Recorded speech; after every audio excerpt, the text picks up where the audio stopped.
So welcome to the All for Our City podcast, episode 2. If you haven't seen episode 1, go check it out. There will be a link in the description to check that out. So the first thing that's in the news is that one of the members of the brigade was in a car accident over the weekend. I guess what happened was that the person who was in the other car was drunk, and then they hopped over the divider and hit him. He's in the hospital. There's a link in the description for a GoFundMe for him. I guess he's going to be in the hospital for a while, but I wish him the best, and I wish Drew a speedy recovery. I hope he does get a recovery, and I hope he recovers in time for the season, so that he can be out there with us at the games. Sunday, I did an interview with one of the members of the Douglas Alley Renegades. I hope to be doing interviews with members of all the 1868 supporter groups. Here's that interview. So I'm here with Roy. He's one of the members of the Douglas Alley Renegades. Would you call yourself the founder? I guess, yeah. De facto founder. More by default than anything. So, what would you call your title for the group then? Right now we're an independent, possibly official supporters group. We're still waiting to hear back from the front office about where we're going to actually be in the stadium. We have some ideas, but right now we're kind of in limbo. So cool. So what's your soccer background? Basically, I've played the game since I could walk. My first memories was of my dad holding me, teaching me how to walk, and he had a ball at our feet, a little tiny ball that we would kick. My dad played he played professional for Hull City for a season, and then he tore his ankle up really bad. So he played like semi-professional and amateur. That was in the early 50s. I've been a soccer fan my whole life. I've played up to a reasonable level. It's part of life. It's in the blood. So what's the highest level you played? Semi-professional. Oh, okay. Drivers Northern League back in the early 80s. Oh, nice. I played 3 games and then I tore my knee up. So, guess it just wasn't meant to be. Guess not. So what are some of your favorite teams then? Well, other than Reno and the Nevada Coyotes, my favorite team for my sins is Berwick Rangers. They're like a semi-professional team in the 4th tier in Scotland. If I need a fix on to watch good football being played, it's Barcelona. Barcelona, Berwick, Reno 1868, and Nevada Coyotes. That's pretty much it. Cool. So I know you were talking a little bit like you're a defector type thing with your group. No, I said de facto. De facto, whatever. Same kind of thing. Anyway. It's Latin. Yeah. So why did you feel the need to start the group? I know kind of why the group started, and I don't know that we want to get into that too much, but we'll just get basically what happened last summer. There was a kind of a Twitter spat with some Las Vegas fans, and there was a few things said, and I made a couple of comments that probably weren't politically correct, but that was after some homophobic comments being made about me. And before I turned around, even though I was in contact with some of the Battle Bomb Brigade leadership at the time, by the time I turned around, I'd been expelled from the group, and they backed the Las Vegas fans all the way. But I'd actually heard a few weeks before that by one of the upper echelons of the BBB that they were kind of wanting rid of me because I wasn't partaking in their chants in Section 102. Myself and probably 6 or 7 other people, we took it on ourselves to harass the opposing goalkeepers, which seemed to be working pretty well, but I guess that kind of rubbed them up the wrong way. So once I was expelled from the Battle Bomb Brigade, me and my wife decided we were going to go stand on the grass, and about 20 people decided to join us. So cool. Yeah. Obviously, I mean, my thoughts on that issue, I really don't think that should ever happen. I don't think that they should be forcing people out of the group kind of thing just because they don't get along or whatever. And I don't think that it is totally necessary that everybody's in on the chance all the time and stuff like that. I do think we need people there just like harassing goalies and stuff like that. I agree. I think it's kind of a cultural clash. You know, like the American soccer culture probably better than me. You know, obviously I'm from Britain. There's no kind of organized chanting / supporting. People just show up at the stadium, kind of do their own thing, but they just kind of like blend together and do it. Whereas from what I saw from, you know, the BBB, they want organized, regimented, do as you're told type thing. Right. Whereas I don't think that's necessarily a good thing, but if that's how they do it, good luck to them, you know. Yeah, that's kind of how it is in America, with soccer at least. I know with hockey it's a little bit more like what you're talking with European soccer, where people show up and nobody like plans whatever, but then they start chanting and stuff like that. Yeah, I used to go watch the Kings when I lived in LA about 28 years ago at the Great Western Forum before Gretzky, so I know the hockey game. Nice, yeah. I'm a big hockey fan. Well, I'm a Kings fan for my sins. Well, if you're a big hockey fan, did you watch the All-Star game yesterday? Or no, I didn't. Games? No, I didn't even know it was on. I've been sick for a week. Oh, man. You know, I've got flu, so... Yeah, that was crazy. Crosby was just shooting from wherever he wanted to shoot and was just scoring. And he will. Yeah. Yeah. The kid's a talent. Yeah. So, what are some of the things that the group has already done, like in the community or whatever, you know? We haven't really... We're actually kind of in limbo. We had like a Christmas party where everybody got together and we did kind of a gift exchange. It was fun, but right now everyone's still kind of waiting to see where we're going to be. The plan was to go in the bullpen, like for them to put bleachers up there, but apparently that violates a bunch of like city clauses because there's no fire escape or just different things. So like legally the club can't have fans in the bullpen. So we're either going to be on the grass. We're hoping to be in the party zone at the bottom, right next to the goal. Yeah. At the grass end, or maybe one of the sections at the end of the out by the corner flag. It's all contingent on the front office. We're still in negotiations, and until we get that done, we're just kind of in limbo. We've got other people who want to come in with us and join us because they kind of like what we're doing, or what we did last year. But you know, it's once again we're kind of in limbo. Hopefully this week it'll get settled, and you know we'll get a message from Eric, and we'll talk to Eric Edelstein, and it'll get squared away. Cool. So, how do you plan on like growing the group and stuff like that? Is that really something you're interested in, or? Yeah, I think so. I think we have to grow it. It's basically we know we could. Right now we've got about 20 to 25 people. We can probably get 35 to 40 like that, but it's a case of just knowing. People want to know where we're going to be, you know, and even though we're there to harass the goalie and kind of, you know, get a little rowdy, we have got families that want to come in with us. There's a couple of families with smaller kids who want to join us. But again, it's where are you going to be? Where do we buy our tickets? So, yeah.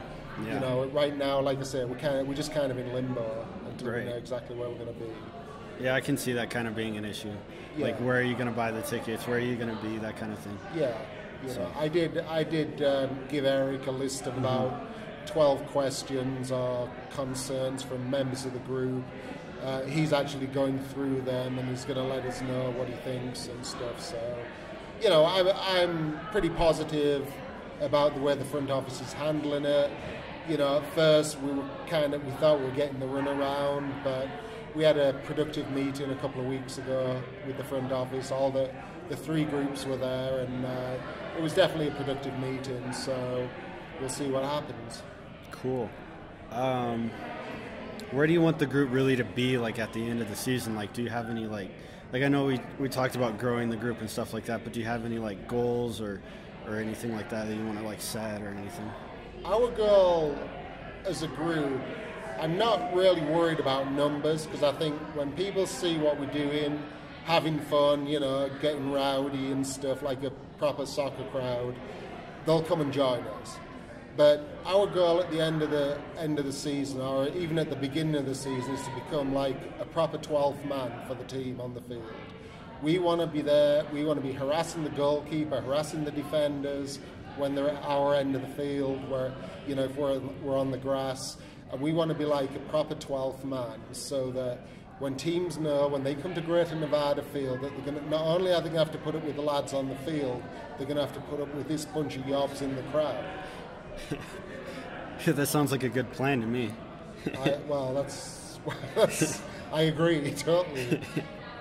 And, you know, let me just add something. You know, I did talk to, before I was expelled from the BBB, we did run it by them about putting some chants in to harass the goalkeeper and stuff. Yeah. And they honestly just weren't interested. And, you know, that's fine. It's their gig, you know, whatever they want to do. But, you know, I don't know. I think just standing there and chanting all game long, yeah, it gets an atmosphere going, but it doesn't give us that edge that we need. Right.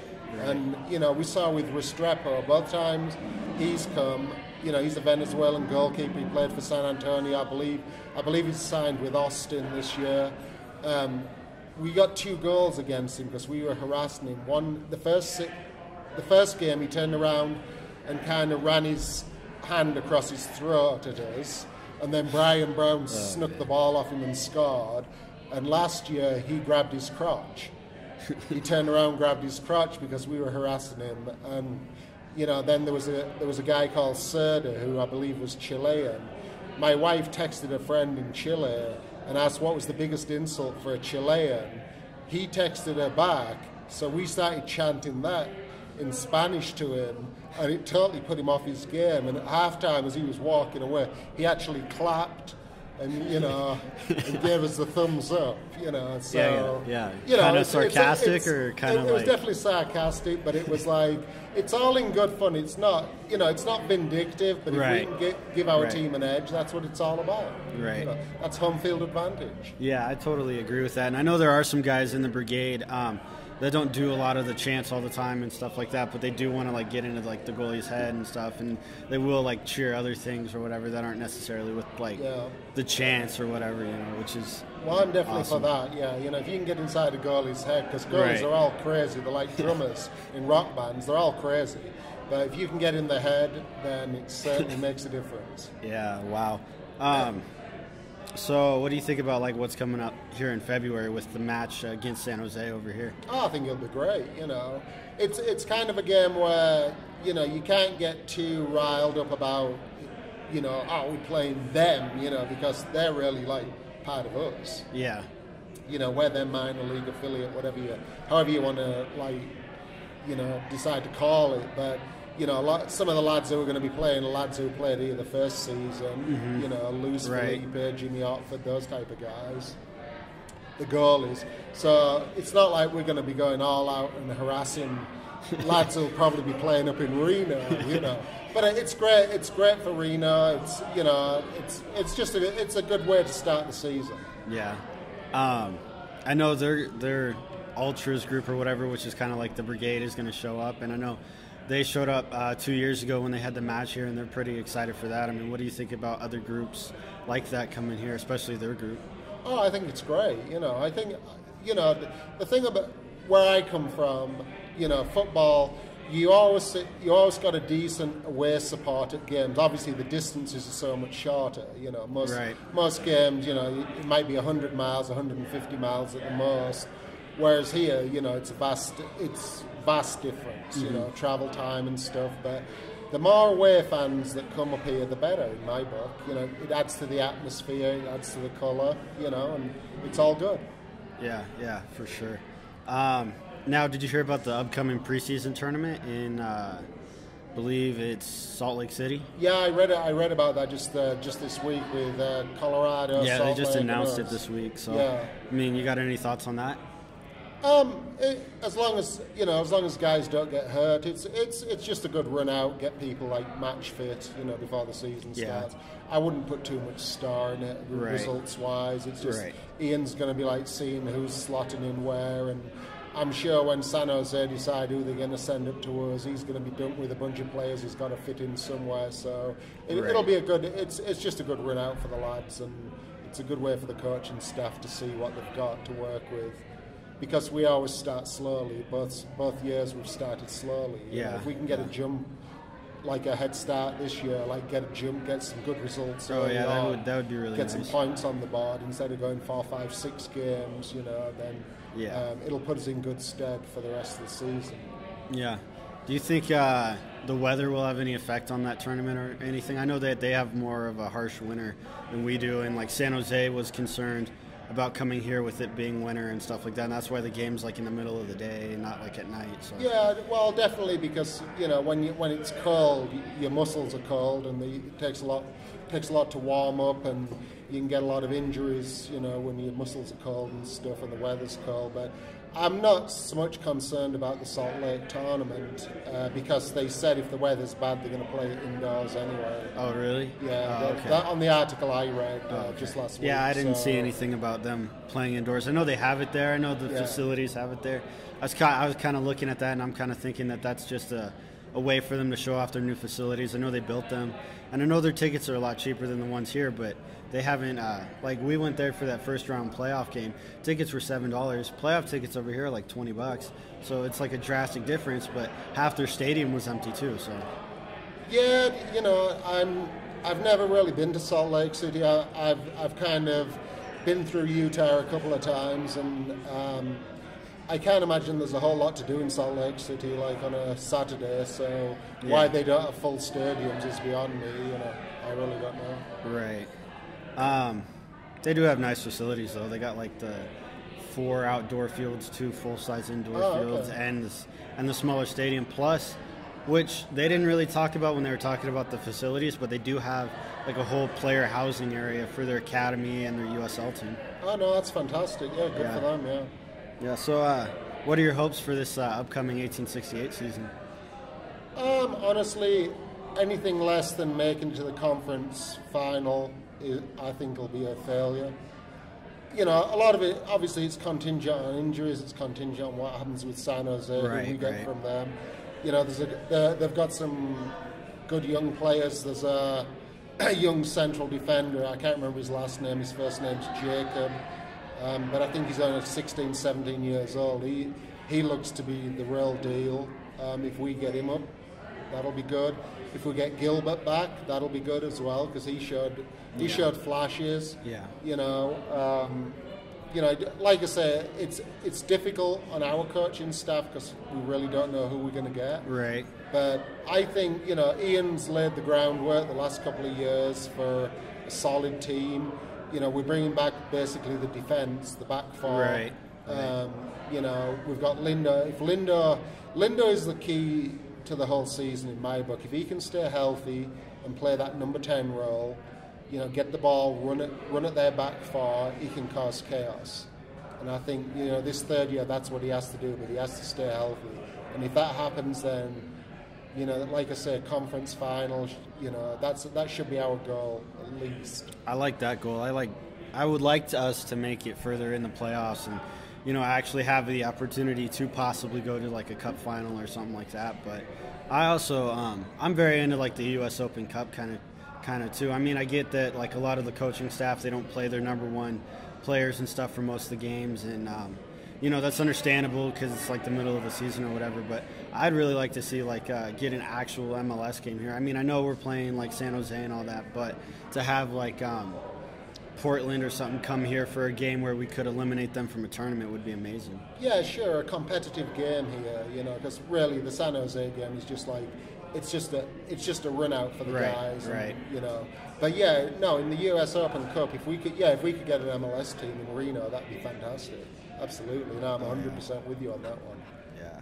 So just like the last thing I got here is, what are some of your like favorite players like right now to like watch As far as Reno? Or like football in general, soccer in general kind of deal?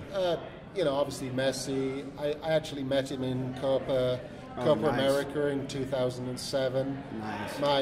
My girlfriend at the time, her bank that she worked for was one of the tournament sponsors, so we had VIP passes for the whole tournament. Nice. And we saw pretty much every game.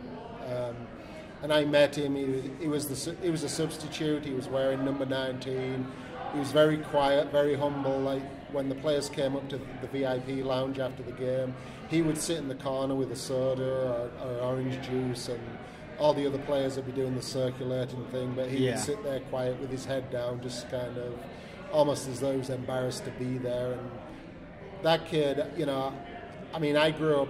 Pele was maybe a little bit before my time. I remember vaguely seeing him a little bit, but you know, like Maradona, Zidane, but Messi to me he's the best player of all time. To me, he's on another planet. Just his vision, his movement off the ball. He is the whole package, is the whole deal, and God help Barcelona when he retires.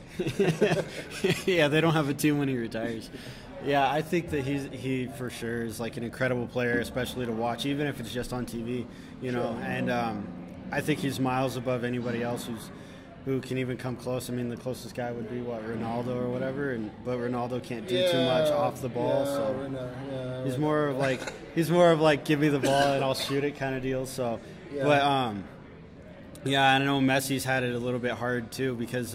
In Argentina, they don't accept him necessarily as this great guy like Maradona would be, just because he hasn't won that World Cup like Maradona did. Yeah, but football's a team game. There's 11 guys on the field, and you can't expect one man to carry the whole team. I mean, he carried. Excuse me. He carried them to qualify for the last World Cup. Right.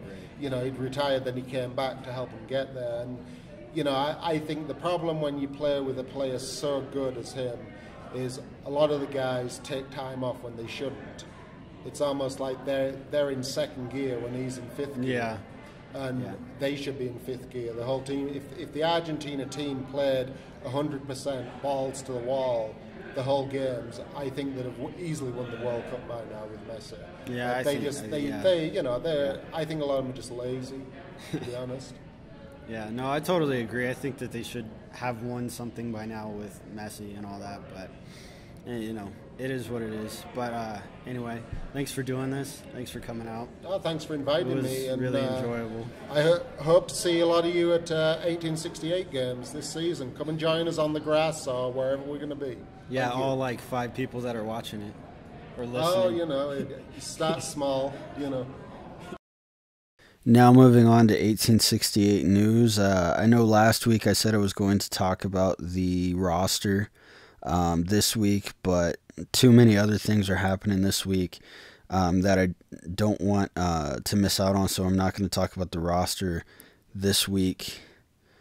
We are less than 2 weeks away from our match against San Jose. That'll be a week from Saturday.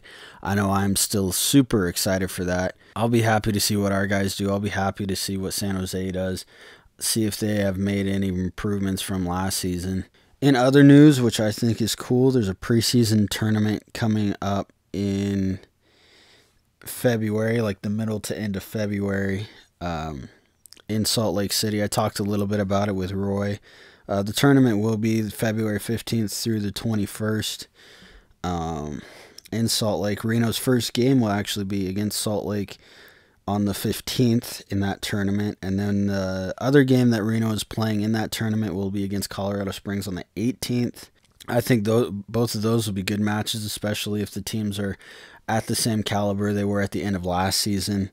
I'm not sure if Salt Lake City or if Colorado Springs will be there. I know Reno might not necessarily because we're a completely different team now. I kind of mentioned it in my interview that the weather could be an issue, and I do think that could be an issue, but apparently they will be able to play indoors if the weather does become an issue.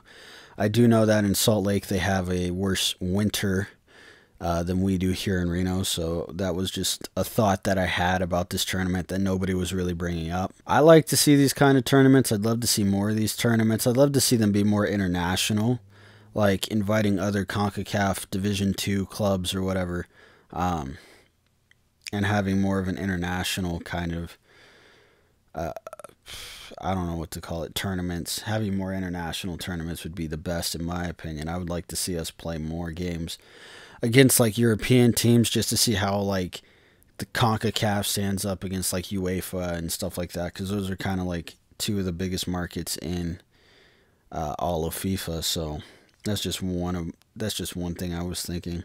Another thing that I kind of brought up in the interview about this tournament was that it could just be an excuse. This tournament could just be an excuse to show off the new facilities in Salt Lake. Now, I think that they are nice facilities. They have indoor fields, outdoor fields, a stadium, and player housing. Plus, all of their academy stuff is there now, which is really nice for real Salt Lake. But one of the issues that I know that they were having is that they can't get people to come to the stadium to watch the games and things like that. Even though the tickets are cheaper than regular USL tickets, in my opinion. Like a playoff game in Reno is $20, but we went to Salt Lake and the playoff game was $7. So there's really no excuse for them not to have fans there. What I did hear was from people that are there is that the area where the stadium is located is too much travel for people from Salt Lake. But in my opinion, it's kind of like traveling from one side of Sacramento to the other side. It's not that big of a deal, but it might be for the people in Salt Lake. I'm not 100% sure on that. That's just a little bit of what I heard. Plus, they are competing with an MLS team and other teams in that area, so that is an issue for them. Moving on, the Battleborn Brigade has new scarves. They're just a simple bar scarf design with the Brigade logo on them. And apparently they're going to be available Thursday and moving forward. And I guess they might even be available all season. I'm not sure about that. I don't know too much about it except for that they are available. They're $15. It's a solid design. It's a very simple design. One of the things that was brought up about the design, though, there's not much you can critique about it because it's just a really simple soccer thing, and it's a really smart move by them to have it really simple. But one of the critiques that I did hear from some other people were that the colors on the scarf itself were too dark. The blue specifically on the scarf was too dark, or is too dark. Personally, I'm gonna buy it. I don't have a Brigade scarf yet, so that'll be nice to have. And then that's about it for 1868 news and stuff like that. They are having the kit reveal party Thursday. I'm not sure if I mentioned that, but yeah. They are having the kit reveal party Thursday, which will be awesome for me to go to. The kit reveal party will be awesome. If you can make it, go to it. It's going to be fun. I know that a lot of the people from the Brigade and from the Douglas Alley Renegades said that they are going to be there. And that is also the first time that the new Battleborn Brigade scarves will be available. So it's definitely worth going to if you can make it. The other thing I want to talk about really in this podcast, I know I'm kind of making this a little bit of a short podcast this week, but one of the other things, I mean, we're already moving on so quickly, but one of the things I really want to talk about is my indoor team. Some news with that. Our games got rescheduled next week because of the Super Bowl, so they won't be on Sunday. They will be on Saturday, which is interesting. I'm not 100% why they rescheduled them. The only real reason we were given was the Super Bowl was the reason that they were rescheduled. So if you've not seen the highlights from our last game, go check that out. That should be on YouTube already. There should be a link in the description to go check that one out. Getting into our last game, how we did in our last game, we did a lot better, I think, than what we did in previous matches, but we still have a lot to go and a long way before we're at a point where I think we can be competitive in this league. Starting off, it's just a rec league, but the mindset of some of the players isn't where it should be necessarily. What it should be is playing your heart out. I don't care what level you're playing at. Play your heart out. we have players just on the team who are not just giving it 100% all the time. Players who just don't care if we win or lose or anything like that. We had at one point players who'd be on defense and would just let offensive players walk by them instead of guarding them and things like that. In the second half, we had a lot of spacing issues once again. Spacing was off several times during the game, but that's something we're working on, and I feel like that's something we're getting better at.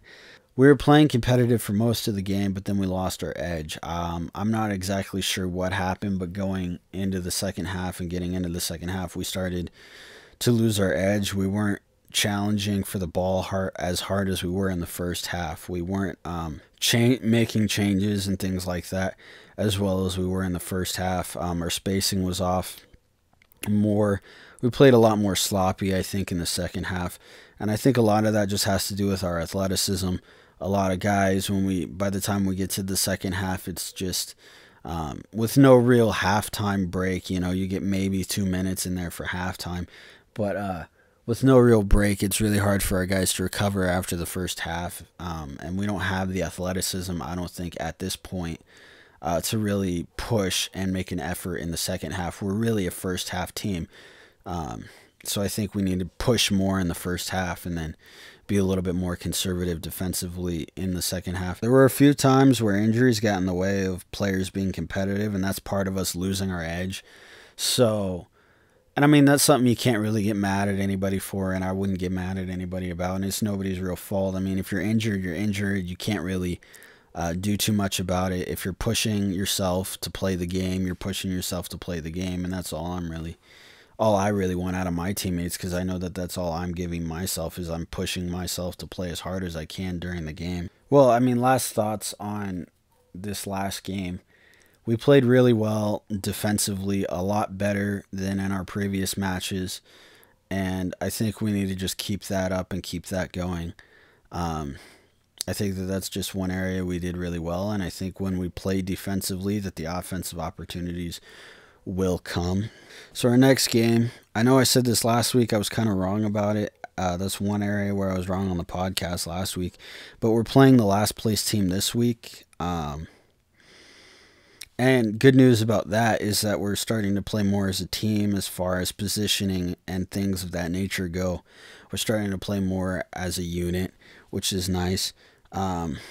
With 2 games left in the regular season and 1 game that's yet to be rescheduled, we're not making the playoffs we're not making the playoffs, just period. We're not making the playoffs. So for the rest of this season and into postseason, we need to focus on being a better team, which basically means playing better together, getting that spacing right, getting the changing down, making sure our positionings or making sure we have good positioning and things like that. The biggest issues that I think that we currently have are spacing, athleticism, and defense. And that starts with players moving back. Players aren't willing to come back all the time, and that has to do with athleticism a lot of the time. A lot of the time it's really hard to push 100% up the field, play offense, and then push 100% back to play defense. But we did a lot better with that last week, so hopefully in the future we'll start doing a lot better. Yeah, in the second half, I noticed this a lot more than in the first half, but we have a lot of players who weren't fighting necessarily as hard as they could or challenging as hard as they could for the ball at several times. So I think that that's one area that we really need to work on. And then not picking up the open man. That's another area that's on defense. I saw it a few times, and that has to do with spacing. Was like 2 guys would go after one person, and then somebody'd be open, and then that person would take the shot. Or they'd be watching the ball, not watching their man, and their man would slip by and be wide open for a pass. So that's just another area that we need to improve on, I think. How we change this and start moving forward in the right direction is we need to change the mindset of the team. Players need to know it's not okay to leave guys open on defense. Part of that is just keeping your head up. Being aware of where people are and things like that is key to winning games and key to positional play. You can't get the ball back necessarily if you're got 4 guys on offense and you're leaving all 4 of them open, or you're leaving like 1 person open, you know. Players need to notice their spacing and be thinking about where they are in relation to other players. And that's just, again, that's part of keeping your head up. That's just part of keeping your head up, whether you're on offense or defense. Just keep your head up. Understand that you need to be further away from somebody in order to catch that pass, or you need to get open. Part of the spacing issue is guys not being able to get open, or guys not getting open, or guys being open but they're like 2 feet from somebody, so whoever is guarding the person with the ball can turn around and guard the person who the ball was passed to. And that's an issue that I'm seeing. And then players need to know it's not okay to take bad changes. I think that's something we're getting better at, but I think that's something that still needs a lot of work on. We shouldn't be changing when the ball is in our defensive end, especially past that red line. And we shouldn't be slow to change. We should be coming back with we shouldn't be walking back to the bench. We should be at least jogging back to the bench. And if we're walking back to the bench, usually that means somebody's tired, which means we need to take earlier changes. And I think that that's something that we could work on. And I know it sounds like a lot that we need to do, but it's a lot of little things that if we do, we'll start to see better results. If we play good defensively, offensive opportunities will come. We've seen that in the last game. We've seen that in previous games. When the defense is clicking and the ball is not in our own zone, the ball has to be in their offensive zone, or in at least the neutral zone. If it's in the neutral zone, midfield, I'm okay with it for most of it, because a lot of the game should be midfield, neutral zone kind of play, where everybody's kind of fighting for the ball. There shouldn't, unless one team's over dominant, or unless one team is dominant on the other team, in which they'll be in that offensive zone the whole time. I would think that the game should be a lot of midfield play, and I think we did a lot better in our last game, and I think moving forward we have a lot of good things that we can build on, and we just have more things that we need to work on in order to be 100% competitive. All right, thanks for listening. Like and subscribe if you're watching this on YouTube. Follow me on SoundCloud if you're on SoundCloud. Like it on SoundCloud if you're on SoundCloud. And that's about it. I know this podcast was shorter than the last one, but that's just because I didn't have as much time to record as I did in the last one. So it is what it is. Some of the podcasts will be shorter. Some of the podcasts will be longer. And I'm definitely trying to get more interviews and things like that. So you'll listen to me next week.